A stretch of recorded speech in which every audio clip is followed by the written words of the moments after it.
Both of my parents were actually born and raised in Chicago. They actually met when my father came to Shoal in his Army uniform, and my mom was, I think, all of 17. My father, I guess, was home on leave from the Army, and he looked over the mechitza and saw my mother. The rest is history, you know, almost 60 years in the book. I guess if we had higher mechitzas, maybe we wouldn't be here today.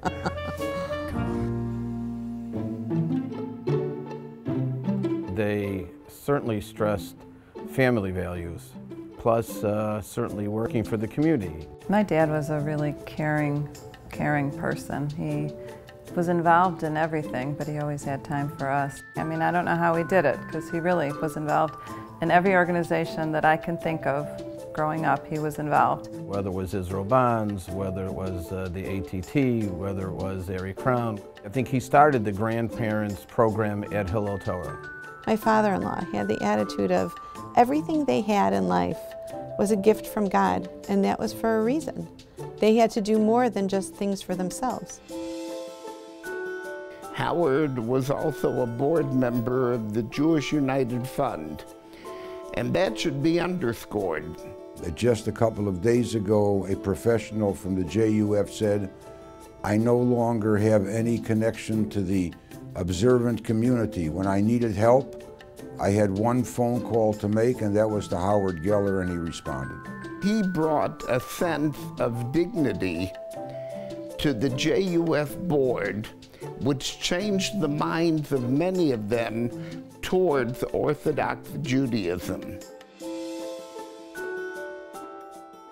And would you say that both he and Mrs. Geller were a force to be reckoned with in the community and for good? You really don't want me to answer that. Okay, No, I'm just joking. I'm going to say Mrs. Geller was a much greater force than me.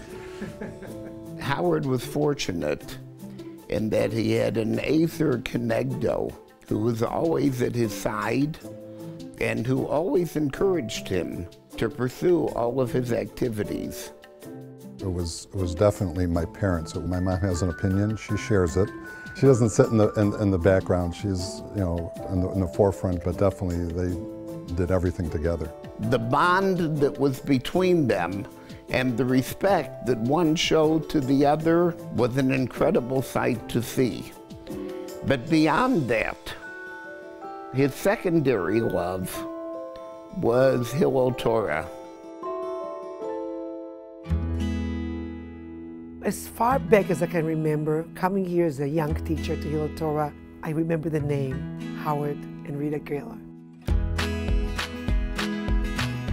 The contributions of Howard and Rita Geller have been legendary, and they've really set the bar for everything that has come after them. Howard not only contributed himself, but his goal was always to get other people to help out the school. The Midor Lador Torah campaign was the first Torah campaign that we ran in the school about 10, 12 years ago. It was the idea of Mr. Geller and Mrs. Geller, and they took it from the beginning stages through the end, working closely with the school. I walk into the school and I see the Sefer Torah, and I still, you know, it brings a smile, because I remember when they were so involved in it and it was being written. I definitely remember thinking like, wow, this is a Torah, this is amazing, and just being able to be a part of that and seeing my grandparents dancing with the Torah and just being able to give that to the community was just amazing to be a part of. And in their typical fashion, they figured that, you know, the Torah would be used during the school year, but what about the summer? So they decided to work also with Camp Mosheva to have the Torah used there over the summer. One project for one organization just wasn't going to be enough. Whether it was lox boxes or chocolate, both my grandparents were very involved. They were a team trying to, you know, better the school, and we hope that in our community we do the same and that we, you know, emulate their legacy. What's amazing about the Gellers is that their children have all learned from them. Mark and Debbie, Brad and Beth, Steve and Barbara have all been integral parts of the Hillel Torah family. And now the grandchildren are starting to be part of our school. Yeah, at one point we had a kid in every single grade in Hillel Torah. Every month there was another Siddur presentation, Chumash presentation for them to come to. I think that was what they lived for. He'd always show up to like basketball games and Hillel Torah and in high school, and like mostly everybody sees their parents, like obviously, but then I'd always get the added pleasure of seeing my grandparents. Every grandchild felt that they were special because he loved them and he loved the relationship and he loved putting a smile on their face. Every time I would go to my grandparents' house, I remember my papa would pick me up and like twirl me around and like give me a hug and a kiss. Most of my life, my grandfather has either been in a nursing home, in a hospital, having a walker or a cane, but there are those few memories when I was little, when he could pick me up, when he could walk without anything, and those are very special to me. The most distinctive thing about Papa I remember is Papa's kiss. He always had the Papa kiss on the forehead. You walk into a room and he made you feel warm immediately. You know, it's funny, I kind of saw my kids with my grandfather the same way I remember myself with my grandfather. He was just so happy to have them around. I miss him very much because when I came, I got to play things with him. We would talk about the Torah. It's really important to my Papa and Savta to give tzedakah.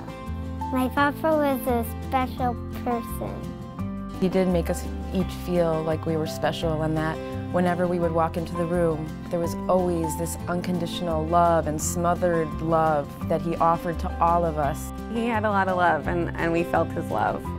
He made sure that we knew that family and community are the most important things that you'll have.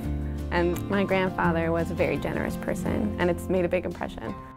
They kept that to themselves in a very appropriate way. And they really lived up to the motto that I had in my family, which is Omer Ma'av Harbe, which is you say little and you do a lot. That's when you realize there's something more to it.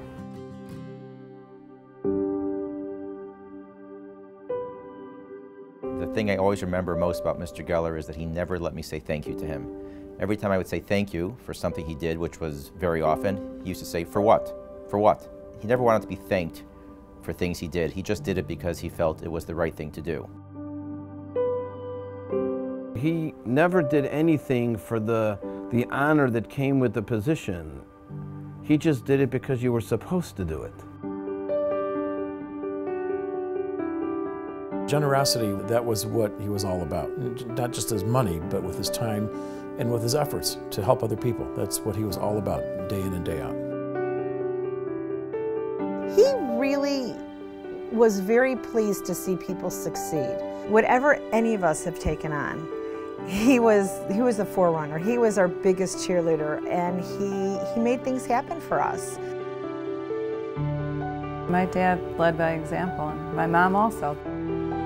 When my parents took something upon themselves, they didn't do it half-heartedly, and they did it all out. That was expected. It wasn't even an option.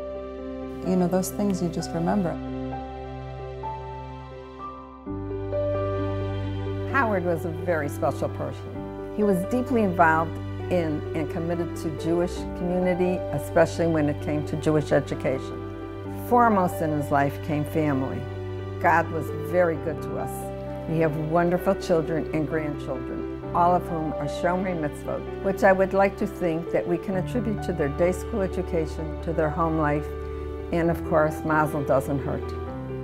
They had a wonderful role model to follow. He instilled in them the importance of staying friends and, most important, of being a mensch. He was a wonderful husband. Nobody could have asked for anything better. We miss him.